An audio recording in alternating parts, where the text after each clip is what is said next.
And I'm honored to be joined by James Liang, co-founder and executive chairman of the board from Trip.com Group. He's also having another identity, research professor of applied economics with Peking University Guanghua School of Management. James, what a pleasure to see you once again. Yeah, it's a pleasure to be here. It was wonderful talking to you a month ago about Trip.com, but now we are focusing on another area of your expertise, which is about population. What do you make of the result, the 7th national census? What are the biggest issues you see from the results?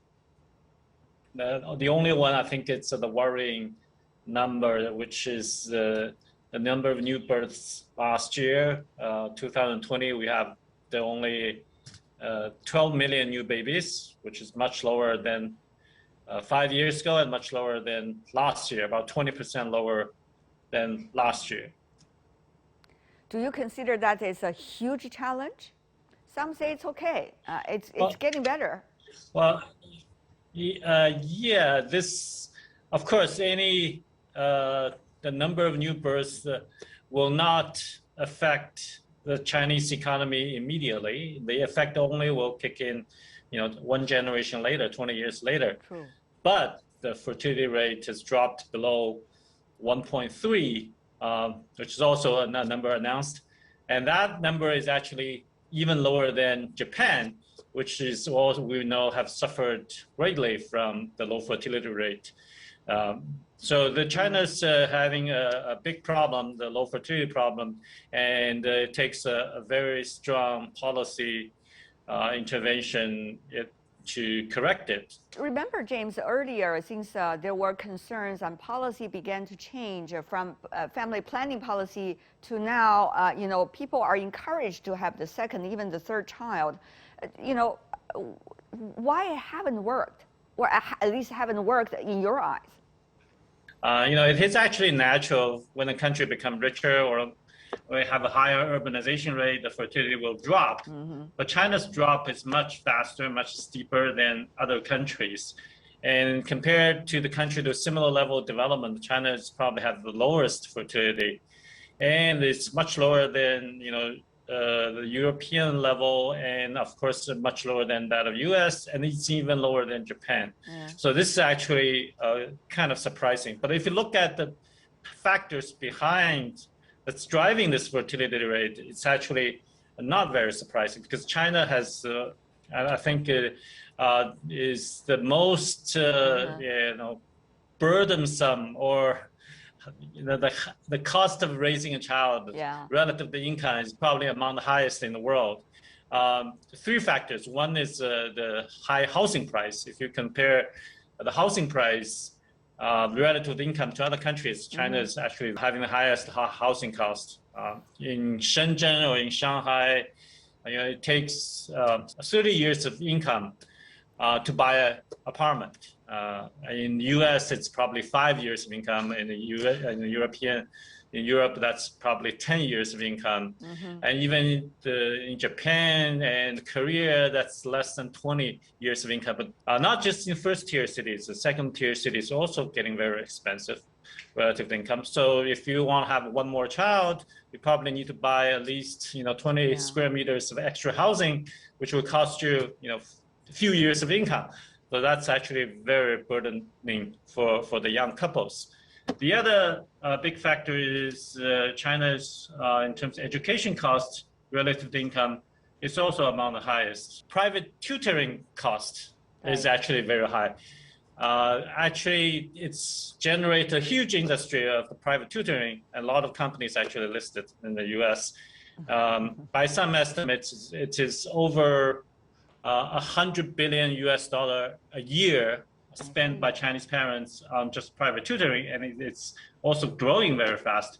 So each year, the parents spend a few $1,000s on the private tutoring, and also this is a direct cost, not mentioning the time and the energy spending on private tutoring. And this, of course, is the result of the very high stressful Gaokao, or the college entrance exam system.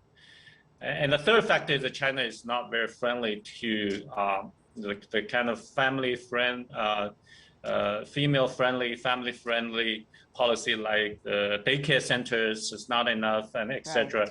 So China needs to, from all these policies and all these areas, China needs to have very strong policy interventions and a deep reform to make it the whole society more kids-friendly and more family-friendly. To me, that would take ages to change. So when you say, within one generation, are we going to see the results, even though the policy could be more proactive than what it is now? Oh yeah, some of the policy reform is very complicated, like education reform. Right. But like giving subsidy in the forms of cash or tax exemption to families or to parents with the kids or the second child or third child is actually not so difficult. I mean, it's relatively easy to design. But also some of the issue you mentioned has a lot to do with the overall understanding of the nature of education, for example, and the goals families have about their children for the future, how much they are willing to put into it in order to compete with the others. None of these are likely to change very soon because this is very cultural. James?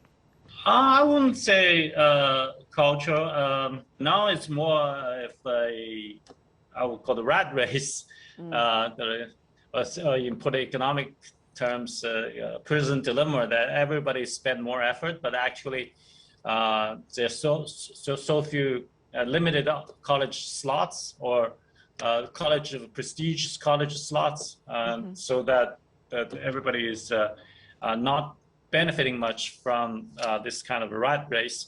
And the college entrance exam, I think, is the root cause, and it needs to be reformed.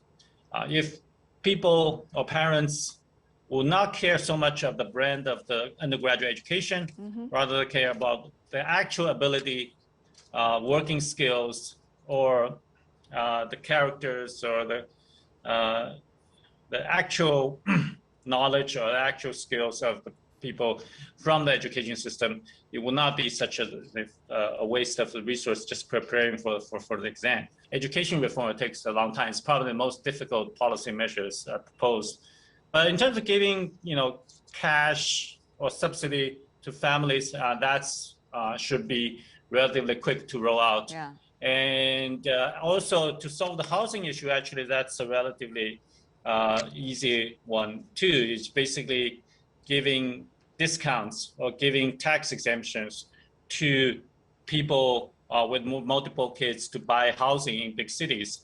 Actually, the big part of the housing price is actually the local land price, which is actually a form of tax collected by the local government. If the local government can exempt some of the land price for the family who have multiple kids, that will reduce the housing cost by a lot. So how do you see the results of the 7th national census be able to help the world, also China, be able to understand China reality much better than it used to be?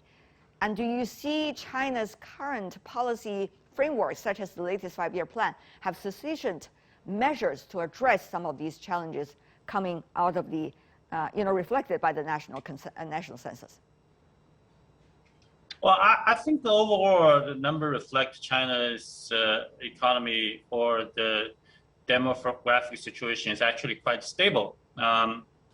Gradually shrinking working force, but it's only gradually shrinking. And the gender imbalance is getting better. I think it will not be a problem in a few years from now, because as we completely relax the birth policy, and then the parents who will like girls just as much as boys. The only problem I see again is low fertility problem, and that problem is much larger. I mean, the only or the biggest problem of all in terms of the structure of the population.